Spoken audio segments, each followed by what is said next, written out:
Your favorite shopping destination, Value Zone Hypermart. ఇప్పుడు మన అమీర్పేట్లో pillar number 1081 వద్ద. సో ఒక కమెంట్ చేయలేను, ఒక ఒపీనియన్ పాస్ చేయలేను. ఓకే ఓకే ఆయన మీద ఓకే జడ్జిమెంట్ మాట తర్వాత అందుకని ఒక కమెంట్ చేయలేను. ఆయన ఇలాంటి వాడు కాబట్టి అని అనలేను. ఇంత లాంగ్ జర్నీ చేశారు కదా, ఎక్కడ మీకు అనిపించలేదు ఈయన బయట ఇది కాదు, బయట చెప్పే ప్రతి మాటకు ఒక అర్థం కనపడుతూ ఉంటుంది నాకు. ఓకే, దాని వెనకాల ఒక పర్పస్ ఉంది, దానికోసం మాట్లాడుతున్నాడు ఆయన ఆ మాట. అలాంటి మాట మాట్లాడితేనే వాళ్ళతో కనెక్ట్ అవుతాడని అనిపిస్తుంది. అంత కనెక్ట్ అయ్యేది కూడా. ఓకే, ట్విట్టర్లో ప్రతిసారి ప్రతి ఇష్యూకి రియాక్ట్ అవ్వడం, ప్రతి కాంట్రవర్షియల్ ఇష్యూకి రియాక్ట్ అవ్వడం ఉన్నది, దాని పట్ల మీరు ఎట్లా, మీ ఎక్స్ప్రెషన్ ఏంటి? ఏం లేదు అమ్మ, మళ్ళీ దీని మీద వేస్తాడేనా అని అనుకుంటాను. డొనాల్డ్ ట్రంప్ గెలుస్తాడని 2 నెలల ముందు చెప్పాడు, 3 నెలల ముందు. ఆ ట్వీట్స్ అది నేను ఫాలో అవుతుంటాను. ఆయన ట్వీట్స్ అది ఏంటి ఇంత సాంగ్గా చెప్తున్నారు ఏంటి, అందరూ ఎల్లరే అంటున్నారు కదా అని అనుకున్నా. అంటే అది అర్థమవుతుందా నీకు? అదే ఓకే, ఆ ప్లేన్లో ఉన్నాడు ఆయన. ఓకే, సో అందుకని నాకు ప్రతి దాంట్లోనే ఏదో ఒక ఇది కనపడుతుంటుంది. ఎందుకు ఇది పడింది అంటే ఊరికినే ఏమంటే టైంపాస్ కోసం, లేకపోతే ఒక పబ్లిసిటీ కోసం, ఒక చీప్ పబ్లిసిటీ కోసం కాదు. ఓకే, డెఫినెట్గా ఓకే, అన్నిటికీ ఒక పర్పస్. ఓకే, అది వర్కౌట్ అవుతుంది ఆయనకి. అండ్ మీ సినిమాలలో అంటే ఫేమస్ ఇప్పుడున్న రెగ్యులర్గా నడుస్తున్న కమెడియన్స్ కానీ క్యారెక్టర్ ఆర్టిస్ట్ కానీ పెట్టుకోకపోవడానికి కారణం ఏంటి? బ్రహ్మానందం గారు లాంటి వాళ్ళని బ్రహ్మానందంగా చేశారు ఒకటి ఏదో అక్కడ అంతవరకే. నేను ఆర్టిస్టుల మీద, యాక్టర్స్ మీద, స్టార్స్ మీద డిపెండ్ అయ్యే సినిమాలు తీసేవాడిని కాదు. స్టార్స్ తోటి సినిమాలు తీసేవాడిని కాదు. నేను సినిమా తీసే సినిమాకి అవసరం అనుకున్న యాక్టర్ దగ్గరికి వెళ్తాను. అతను స్టార్ అవ్వచ్చు, స్టార్ కాకపోవచ్చు. ఓకే, నాకు సూటబుల్గా ఎవరు ఉన్నారు వాళ్ళతోటి ఓకే అని.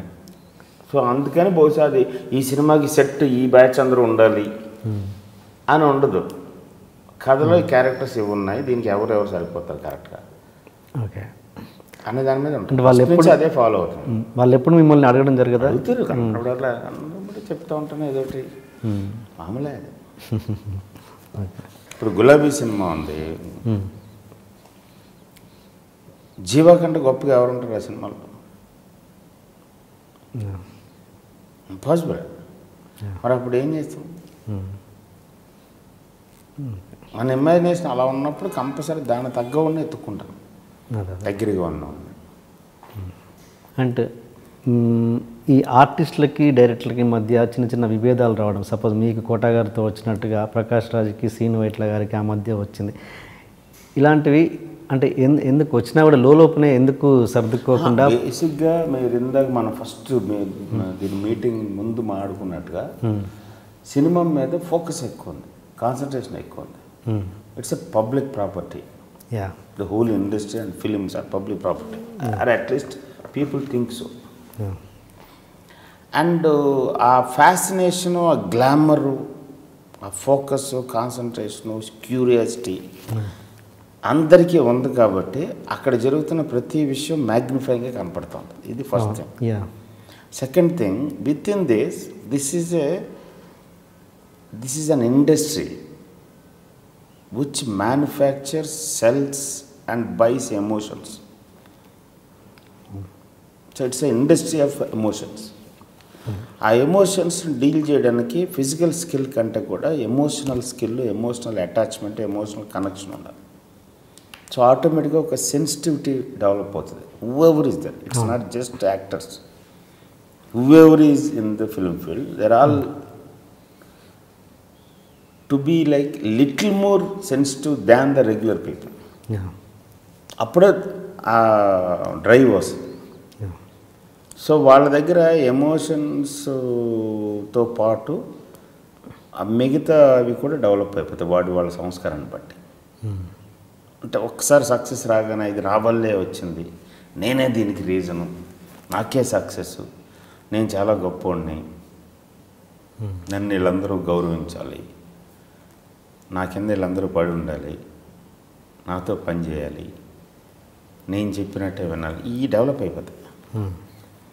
దానికి ఎగ్నెస్ట్గా ఏదైనా ఒక్క స్టెప్ రాంగ్ది పడినా ఆ స్టెప్ తాలూకు ఓనర్ అయిన మనిషి మీద రిఫ్లెక్ట్ అయిపోతుంది. ఓకే. స్పాట్లో కంట్రోల్ చేసుకోలేరు కాబట్టి టప్పమంటే ఏదో మాట అంటాడు. యువతలోడు కూడా ఈక్వల్గా సెన్సిటివ్గా ఉంటాడు కాబట్టి ఇటు రియాక్ట్ అవుతాడు దానికి. దీన్ని మధ్యలో ఉన్న మీడియా ఏదైతే ఉందో వాళ్ళకు ఉపయోగం కాబట్టి వాళ్ళ ఎజెండాలు వేరు, టీఆర్పీలు మేము ముందు పట్టేసుకున్నాం కాబట్టి దీన్ని బూస్ట్ చేయడం ట్రై చేస్తాం. వాళ్ళు ఇన్ఫ్లేట్ చేస్తారు దాన్ని. అది ఇన్ఫ్లేటెడ్గా కనపడుతుంది బయట. పొద్దున వైట్ల సీను ప్రకాష్ రాజ్ కొట్టేసుకున్నారు.